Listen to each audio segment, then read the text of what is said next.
Next part, 18th question. In broaching operation, separate feed motion is not required. Okay. இப்போ நார்மலாக turning operation லேத்தில் பண்ணும்போது turning taper turning ஒரு thread cutting இதெல்லாம் வந்து நம்ம ஃபீட் வந்து கொடுக்க வேண்டியிருக்கும் ரைட்டா. இப்போ த்ரெட் கட்டிங்லாம் செப்பரேட் ஃபீட் மெக்கானிசமே இருக்குது. ஓகே. பட் ப்ரோச்சிங் ஆப்ரேஷனில் ஃபீட் வந்து கொடுக்க தேவையில்ல. ஒரு லாங் ராடு, ஓகே, லாங் ராடுகளோட ஒரே ஒரு ஸ்ட்ரோக்லேயே வந்து அந்த ரிக்வயர்டு கட்டு கிடச்சிரும். எப்படி அப்படின்னு சொன்னால், the relative heights of successive teeth in a broach gradually increase. ஒரு ப்ரோச்சுங்கிறது it is nothing but long slender rod. Okay, அந்த ராடில் மினிமம் ஹைட்லேருந்து மேக்ஸிமம் ஹைட் வரைக்கும் வரிசையாக டீத் வந்து வரிசையாக இருக்கும். ஓகே, ஸோ அந்த ராடை வந்து ஒரு சிங்கிள் ஸ்ட்ரோக்கு ஒர்க் பீஸ் டச் பண்ணுற மாதிரி அனுப்பிட்டாங்க அப்படின்னு சொன்னால் அது ரிக்வயர்டு ஹைட்டுக்கு வந்து ரிக்வயர்டு ஹைட்டுக்கு வந்து கட்டு வந்து கொடுத்துரும் ரைட்டா. ஸோ ப்ரோச்சிங் ஆப்ரேஷன் டெஃபினேஷன் பாருங்கள். It is machining process for the removal of a layer of material of desired width and depth in one stroke by a slender rod or bar type cutter. இது வந்து ஒரு பார் type cutter தான். Okay, ஒரு long பாரு. Okay, அதில் வந்து cutting டீத்ஸ்லாம் இருக்கும். அந்த டீத் எப்படி இருக்கும்னா, ஒரு டீத்து பக்கத்தில் இருக்க டீத்து கொஞ்சம் ஹைட் அதிகமாக இருக்கும், அதுக்கு பக்கத்தில் கொஞ்சம் ஹைட் அதிகமாக இருக்கும் ரைட்டா. So the relative heights will be going on increasing from minimum to maximum level. Okay, so maximum இருக்குது அப்படின்னு சொன்னால் அந்த மேக்ஸிமம் டீத்தோட அந்த மேக்ஸிமம் ஹைட்டு எவ்வளோ இருக்கோ அவ்வளோ டெப்த்துக்கு நமக்கு கட் கிடைக்கும் ரைட்டா. Stroke right. Hence separate feed motion is not required.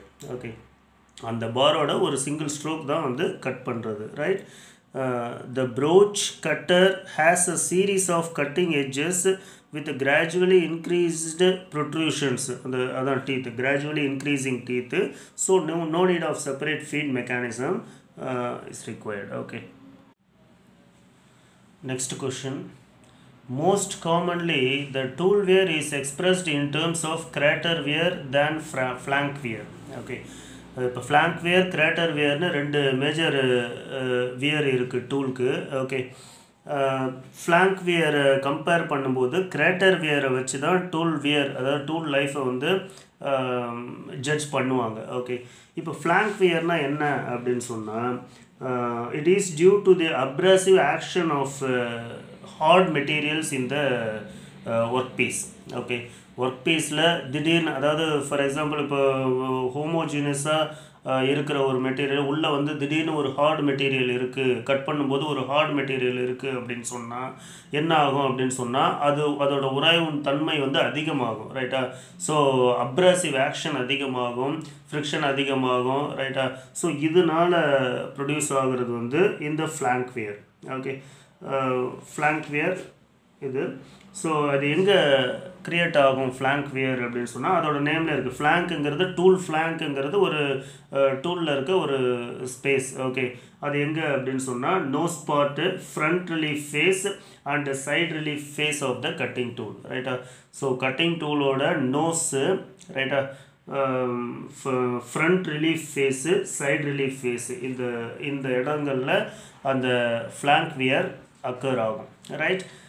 Next crater wear வந்து என்ன அப்படின்னு சொன்னால், கிரேட்டர் வியர் எப்படி ஃபார்ம் ஆகுது அப்படின்னு சொன்னால் due to diffusion of the work material right. So இதை கண்டினியூஸாக நம்ம வந்து கட் பண்ணிக்கிட்டே இருக்கும்போது மோஸ்ட்லி பிரிட்டில் மெட்டீரியல்ஸ் ரைட்டா, பிரிட்டில் மெட்டீரியல்ஸ் ரொம்ப ஹார்டாக இருக்கும். ஸோ ஹார்டாக இருக்கும்போது ஈஸியாக ஹீட் ஜென்ரேட் ஆகிரும் ரைட்டா. ஹீட் ஜென்ரேட் ஆகிறது நம்ம டிசிபேட் பண்ணணும் இல்லையா. ஸோ ஹீட் அதிகமாக ஜென்ரேட் ஆகிறது இந்த ஃப்ரிக்ஷன் அதிகமாக இருக்கிறதுனால. ஓகே, டிஃப்யூஷன் அந்த நோஸ் பார்ட், அதாவது அந்த கட்டிங் பாயிண்ட்லேருந்து கொஞ்சம் தூரத்தில் மேக்ஸிமம் டெம்பரேச்சர் க்ரியேட் ஆகிடும். ஓகே, அதனால் ஃபெயில் ஆகிறது தான் இந்த greater wear. Okay, so it leads to increase in cutting temperature, weakening of tool, friction and cutting forces. இது எல்லாமே வந்து இந்த crater wear தான் responsible. Okay, right. The crater wear occurs mainly on the face of the cutting tool. Face of the cutting tool occur ஆகும் right. at a short distance from the cutting edge only. Cutting edge லேருந்து short distanceல, அதாவது maximum temperature will occur in that space. Okay, அந்த cutting பாயிண்ட்லேருந்து கொஞ்சம் தூரத்தில் short டிஸ்டன்ஸில் அந்த maximum temperature எங்கே exist ஆகுதோ அந்த இடத்துல கிரேட்டர் வியர் வந்து மேக்ஸிமமாக இருக்கும். ஓகே, ஸோ லேட்டர் தென் கிரேட்டர் வியர் ஃப்ளாங்க் வியர் ரெண்டும் தனித்தனியாக எக்ஸ்ப்ளனேஷன் டிஸ்கஸ் பண்ணிக்கலாம். Okay, right. Coming to the next. Okay, measurement of flank wear is very simple and more accurate. Flank wear நம்ம சிம்பிளாக மெஷர் பண்ணலாம், அக்யூரேட்டாகவும் அதை judge பண்ணலாம், right. But crater wear due to that diffusion of materials, ரைட்டா, அது வந்து கொஞ்சம் கஷ்டம், ரைட். ஓகே, பட் கிரேட்டர் வியரை வச்சு தான் வந்து டூல் லைஃப்பை வந்து ஜட்ஜ் பண்ண முடியும் நம்ம, right. Okay, next. In the formation of continuous chip formation, the parameters which govern the value of shear angle are என்ன அப்படின்னு சொன்னால், shear angle-க்கு இதுதான் formula, right. tan phi is equal to r cos alpha divided by 1 minus r sin alpha, right. இதை வந்து memorise பண்ணிக்கோங்க, ரைட்டா. r is nothing but chip thickness ratio. chip thickness ratioன்னு சொல்லலாம், R chip ஈக்குவேலண்ட்டுன்னு சொல்லுவாங்க, ரைட்டா. சிப் ஈக்குவேலண்ட்டுன்னு சொல்லுவாங்க, R cutting ratio அப்படின்னு சொல்லுவாங்க. ஓகே, எனிஹவ் எப்படி வேணாலும் சொல்லலாம், but the name is chip thickness ratio. அது என்ன ரேஷியோ அப்படின்னு சொன்னால், thickness of the uncut chip, அது சிம்பிளாக டீன்னு போடுறது uncut chip thickness divided by chip thickness, ரைட்டா. இந்த அன்கட் சிப் திக்னஸ் தான் வந்து டெப்த் ஆஃப் கட், ரைட்டா. அதாவது கட் பண்ணுறதுக்கு முன்னாடி சிப்பு எவ்வளோ டெப்த்துக்கு ஃபார்ம் ஆகணும் அதை வச்சு தான் நம்ம டெப்த் ஆஃப் கட்டை கொடுப்போம், ரைட்டா. பட் ஃபார்ம் ஆகிற சிப்போட டெப்த் வந்து அதிகமாக இருக்கும். ஓகே, ஸோ இந்த chip thickness ratio is less than 1, ரைட்டா. சிப்போட திக்னஸ் அதிகமாக இருக்கும், இது வந்து டெப்த் ஆஃப் கட்டு தான் வந்து அன்கட் சிப் திக்னஸ்னு சொல்லுவாங்க, ரைட்டா. ஆக்சுவலாக சிப் ஃபார்ம் ஆகிறதுக்கு முன்னாடி இருக்க வேண்டிய திக்னஸ் அது. ஓகே, சிப்ஸ் ஃபார்ம் ஆனதுக்கப்புறம் அந்த சிப்போட ஒரிஜினல் திக்னஸ் டினாமினேட்டரில், இதுதான் chip thickness ratio or chip ஈக்குவேலண்ட்டுன்னு சொல்லலாம், ரைட். ஸோ இதுதான் formula. tan phi is equal to r cos alpha divided by 1 minus r sin alpha, right. Alpha is the rake angle of the tool.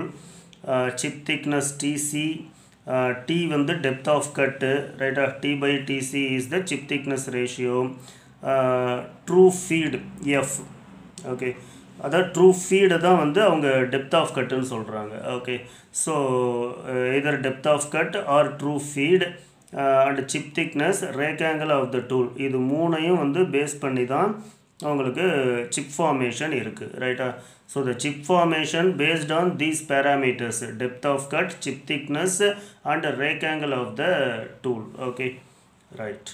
அதாவது shear angle is based on these 3 parameters. Okay, coming to the next question. Tool life is influenced by என்னென்ன parameters அப்படின்னு கேட்குறாங்க. எந்தெந்த parameters பொறுத்து tool life வந்து vary ஆகும், right. So first maximum influence வந்து cutting speed. Okay, நீங்கள் cutting speed அதிகமாக வச்சு ஆப்ரேஷன்ஸ் கண்டினியூஸாக பண்ணிங்க அப்படின்னா உங்களுக்கு டூல் லைஃப் வந்து சீக்கிரமே போயிடும், ரைட். கட்டிங் ஸ்பீடு தான் முதல்ல. ஸோ ஸ்பீடை கம்மியாக வச்சே நீங்கள் ஆப்ரேஷன் பண்ணிங்க அப்படின்னு சொன்னால் டூல் வந்து ரொம்ப அதிகமான டைம் ஒர்க் பண்ணும், ரைட்டா. டூல் லைஃப் அதிகமாக இருக்கும். So cutting speed has the maximum influence on the tool லைஃப்னு சொல்லலாம், ரைட்டா. அடுத்தது வந்து ஃபீட் ரேட், ரைட். ஸோ இந்த ஃபீட் ரேட் வந்து ரொம்ப ஒரு இம்பார்ட்டன்ட் பேராமீட்டர். நம்ம ஆல்ரெடி சொல்லியிருக்கோம் இல்லையா, ஃபீட் ரேட் வந்து நம்ம கம்மியாக கொடுத்தோம்னா, எவ்வளோக்குள்ள கம்மியாக கொடுக்குறோமோ அவ்வளோக்குள்ள சர்ஃபேஸ் ஃபினிஷ் அதிகமாக வரும், ரைட்டா. ஸோ இதை நம்ம கம்மியாக கொடுத்தா தான் நமக்கு டூல் லைஃப் வந்து அதிகமாக வரும். Okay, so feed rate is the next. First cutting speed maximum influence, அதுக்கு அடுத்த இன்ஃப்ளூயன்ஸ் வந்து ஃபீட் ரேட்டு. ஓகே, அதுக்கு அடுத்தது தான் depth of cut, right.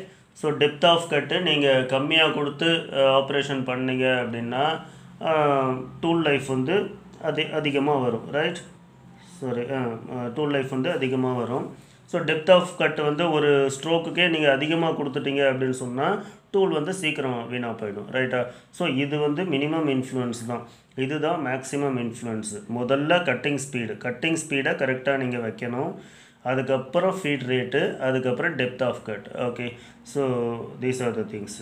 So cutting speed has the highest influence on the tool life. Depth of cut has the lowest influence on the tool life. Okay, இதுக்கு நடுவில் ஒரு parameter இருக்குது. Feet ரேட்டுக்கு அப்புறம் nose ரேடியஸை பொறுத்தும் டூல் லைஃப் வந்து vary ஆகும், ரைட்டா. நோஸ் ரேடியஸ் வந்து அதிகமாக வச்சுருந்தாங்க அப்படின்னா டூல் லைஃபு ஓரளவுக்கு அதிகமாக வரும். நோஸ் ரேடியஸ் ரொம்ப கம்மியாக வச்சுருந்தாங்கன்னா the edge will be more sharp. Okay, sharpness அதிகமாகிடுச்சு அப்படின்னு சொன்னால் சீக்கிரமே பிளெண்ட் ஆகிடும், ரைட். ஓகே.